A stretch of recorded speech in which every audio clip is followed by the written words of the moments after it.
Hello and welcome back to the series on the Revolutionary War, the American Revolution. Like I said in the last video, the causes of the American Revolution, we're going to look at the outbreak of the American Revolution today in this video. So, this is a picture of the Battle of Lexington, the first one of four done by Amos Doolittle, and we'll see two others, the second and the third. Here you see the English troops right here, right over here, and American troops dispersing all throughout here. Now I have to give a little background here.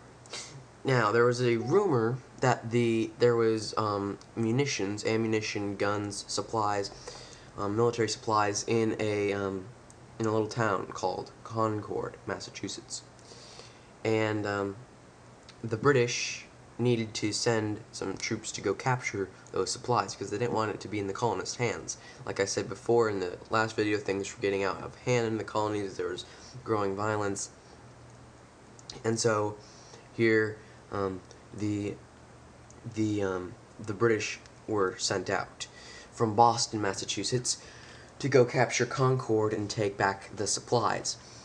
However, the colonists obviously do not want at all the supplies to go into British hands, so they sent Paul Revere throughout the countryside, warning everybody that the British were coming, the British were coming, the British were coming, and he soon had rounded up the entire countryside, and he had rounded up what were called Minutemen.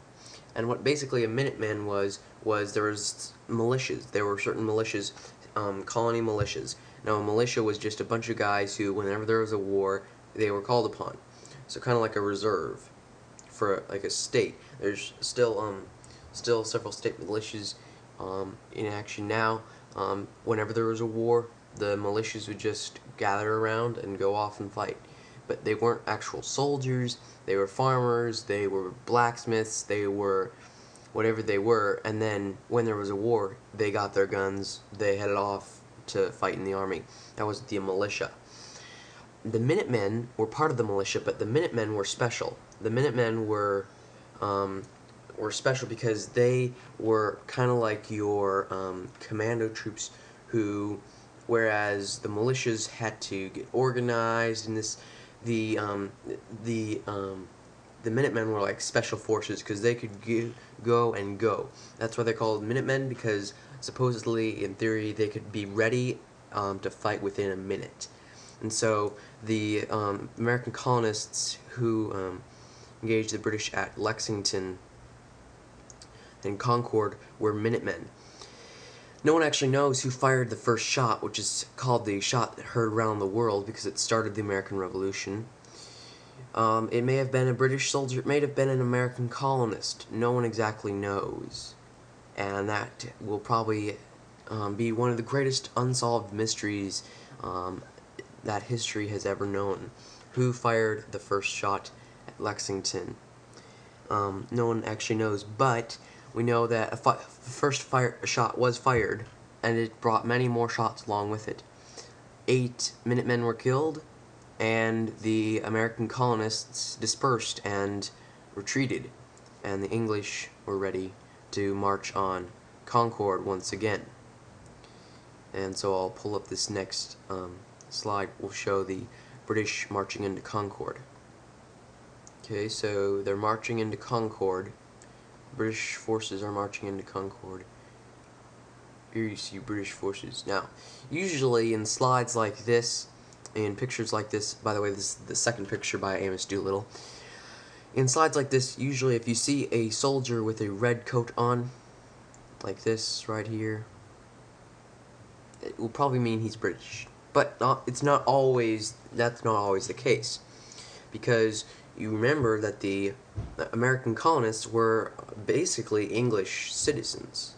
They were part of England. So they were fighting in the English army, right? And they were wearing English uniforms. And sometimes farmers would just go out and fight in, their farm clothes, and other times they would get their uniforms on, which were usually English uniforms. So sometimes you had soldiers in red coats fighting in the American Army, and you thought, whoa, what's wrong? And it's just because they had fought earlier with the English in the French and Indian War. If you've looked at the exploration and conquest videos, we talked about the French and Indian War, and they had fought with the English then, and so that now they had English uniforms. And so sometimes you would see just regular farm clothes, sometimes you would see English uniforms, sometimes you'd see the different uniforms all in the same army. And so it was kind of a ragtag army, but anyway, so just to let you know about the uniforms there. And so here is the British troops marching into Concord to seize the supplies that were housed there. And this is the third picture by Amos Doolittle, and it shows the confrontation at North Bridge. And you can't really see it, but there is a bridge right here, along here, and it's kind of unsure which side is which, but there's obviously smoke piling up, and that was the guns. The guns weren't like today where, you know, you shoot and there might be a little smoke, but usually it's pretty clean shot. Back then they had to put powder in along with the bullet, so whenever you shot there was all a bunch of smoke and powder billowing up. So in pictures of battles in this time period, in the American Revolution, French and Indian War, all the way sometimes to like the Civil War, whenever they used muskets like this, you'd see smoke billowing up. So these are the two sides. It's kind of unsure which side is which, but obviously there's two sides here. And the Lexington can kind of be counted as an American victory because it started the war that would eventually free America, but it was initially, if you think about it practically, it was an English victory. There were no English dead or wounded, and there were 8 Americans, Minutemen, killed. Also, the Minutemen fled to Concord, and the English pursued them. So there was a retreat by the Minutemen. So in essence, the Battle of Lexington was a British victory initially. However, if you're talking in simply military terms, the Battle of Concord would be an American victory, because here there was fighting on both sides, and the the defeat at Lexington was kind of avenged at Concord, at the Battle of North Bridge, because there was many the English lost many soldiers and eventually had to flee back to Boston. And this is, by the way, April 1775.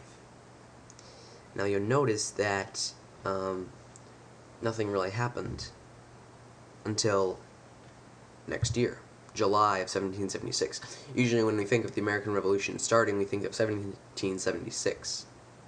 And that's true, but really the first engagement was in 1775. So in the next video, we'll be talking about the Declaration of Independence and some of the early battles in 1776. This is just kind of an outbreak of war presentation, just about 1775, yes, the Battle of Lexington and Concord. So I hope you learned a lot from it, and we'll see you next time when we talk about the